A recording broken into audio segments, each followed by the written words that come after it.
ఓ తెలంగాణ జనాలు ఇక రారుల్లా మీతోటో ముచ్చట మాట్లాడేది ఉన్నది. ఏందో ఇంత పొద్దుగాల నువ్వు మాట్లాడేది మాతోటో ఏందో ముచ్చట చెప్పరాదు అనే అనుమానం ఉన్నది కదా మీకు. గదేనుల్లా తెలంగాణలో మళ్ళా ఉప ఎన్నికలు రాబోతున్నాయట కదా, దూసినే ఇప్పుడెక్కడివి నువ్వు గమ్మతున్నావు అని అనుకునేరు. కాదు కాదు, ఇక మరి వస్తే ఎందుకు వస్తాయి, రాకపోతే ఎందుకు రావు, ఏందనే ముచ్చట మనం అందరం కలిసి ఆలోచన చేయాలి కదా. గా ముచ్చట మాట్లాడితే అందుకే గీడికి వచ్చిన రారి మాట్లాడుకుందాం. మన తేప ఓట్లల్లా కారు పార్టీని బాగా రిపేర్ చేసి షెడ్డుకు తోలిరు కదా జనం.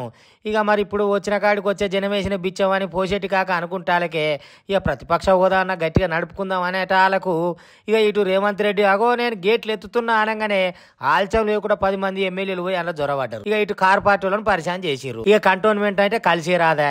సరే మరి ఎట్లనే ఈ ముచ్చట అంటే ఇక వాళ్ళకి దక్కింది ఉన్న 39 మంది. 39 మందిలో కంటోన్మెంట్ బైపోలు ఖతం అయిపోయాయి కాంగ్రెస్ వాళ్ళతోటి. ఇక ఉన్నది 38. అందులో 26 మంది ఎమ్మెల్యేలు శాసనసభ పక్షం బీఆర్ఎస్పీ విలీనం కావాలంటే ఎట్లా కావాలి? అగో గీన్నే వచ్చింది అసలు తిరకాసు. ఒక్క ముఖాన్ని 26 మంది ఇక గుడ్ బై చెప్తారా? చెప్పరు కదా. ఇక బై ఎలక్షన్లు ఎందుకు వస్తాయి చెప్పుండ్రి. ఈ ముచ్చట మీదకి వెళ్ళి రేవంత్ రెడ్డి ఎత్తిన గేట్లకు వచ్చిన మందకు సరిపోయింది అనుకో రాదురి. ఇక ఆకాంక్షలు ఎంతమంది ఉన్నారయ్యా అంటే 26 మంది. మరి 26 మంది ఎట్టబోతారు? ఉన్న పలంగా పోతారా? కాంగ్రెస్ పార్టీలో జొరబడాలంటే జొరబడతారా?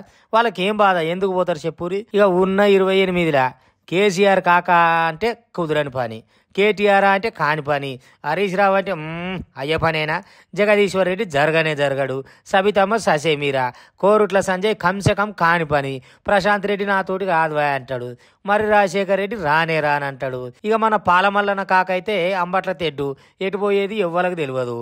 ఇక పాడి కౌశిక్ రెడ్డి రాళ్ళు ఎక్కడేస్తాడో ఎవరికి తెలియదు. కాబట్టి ఇంతమంది కారు పార్టీ వాళ్ళు ఉండంగా 26 మంది కాంగ్రెస్కు దక్కుడు అనేది చాలా కష్టమైన పనే కదా. అట్లా కాదు, ఈ 10 మందిని ఇట్లనే పెట్టి 5 ఏళ్ళు సభ జరుపుకొస్తాడా స్పీకరు అంటే అయ్యే పనేనా? ఇప్పటికే సుప్రీంకోర్టు వాళ్ళు సురుకులు పెడుతూనే ఉన్నారు పక్క రాష్ట్రాల పంట కూడా. ఫిరాయింపుల మీద ఏంది కథ, ఏం కథ అనే దాని మీద ఇక అన్ని పనులలో ఇగో ఇదివరకు అంటేనేమో అది స్పీకర్ పరిధిలో ఉంటుంది, అక్కడ ఉంటుంది, ఇక్కడ ఉంటుంది అనేది. ఇప్పుడు సుప్రీంకోర్టు వాళ్ళు అన్నిట్లలో అడుగుతూనే ఉన్నారు ఇదేమైంది అదేమైందని. కాబట్టి 3 నెలల్లో చెప్తారా, 4 నెలల్లో చెప్తారా, 6 నెలల్లో చెప్తారా, ఏం సంగతి అనేది వాళ్ళు కూడా అడగబట్టిరి. ఇక మరి ఇంతకు వీలీడమా బైపోలా అనేది అర్థం కాని ముచ్చట అయింది. ఎట్లా చూసుకున్నా గంతమంది అయితే ఓరు కాబట్టి ఉప ఎన్నికలు తప్పదనే ముచ్చట కొడుతున్నది. ఇక ఈ లెక్కలు ఉప ఎన్నికలు నడుస్తాయి కాబట్టి ఇటు కాంగ్రెస్ వాళ్ళ పంచాయతీ మంచిగానే నీడకు నిలబడి నీళ్లు తాగుకుంటా చూస్తున్నది ఎవరు? కమలం పార్టీ వాళ్ళు.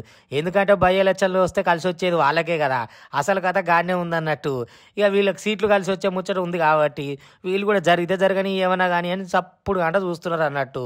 ఇక మళ్ళీ ఎలక్షన్లకి ఇట్లా జరిగితే ఇక పోటీ ఉంటుందిలా కాంగ్రెస్ కమలం నడవనే ఉంటది.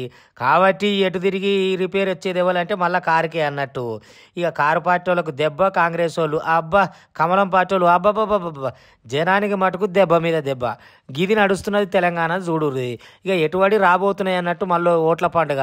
మరి ఇవాళ రేపట్ల రాజకీయాలకి ఇట్లా చిత్ర విచిత్రంగా తిరుగుతుంటే జనాలు ఏం చేయాలి? ఆలోచన చేయాలి, గట్టిగా ఆలోచన చేయాలి. 3 పొయ్యిరాళ్ళ లెక్క 3 పార్టీలు ముచ్చట్లేమో గిట్లా నడుస్తున్నాయి కాబట్టి జనమే ఖాతాలొద్దు కాకో మేము ఈడున్నాం అని చెప్పి పైలంగా వాళ్ళకి చెప్పాలి. ఏదన్నా అడగాలంటే జనం ముందరకు వచ్చి వాళ్ళకు రెఫరెండం ఇచ్చి ఇగో ఇది సంగతి ఇట్లా చేస్తున్నామని రాజకీయ పార్టీలు వాళ్ళందరూ జనాన్ని బతలాడుకునే పరిస్థితి రావాలి. కాబట్టి కథలొద్దు కాకో అని బై ఎలక్షన్లు వస్తే మటుకు మీరు గట్టిగా చెప్పేది ఉంటుంది, చూసుకోరి, అది పెట్టుకోరి.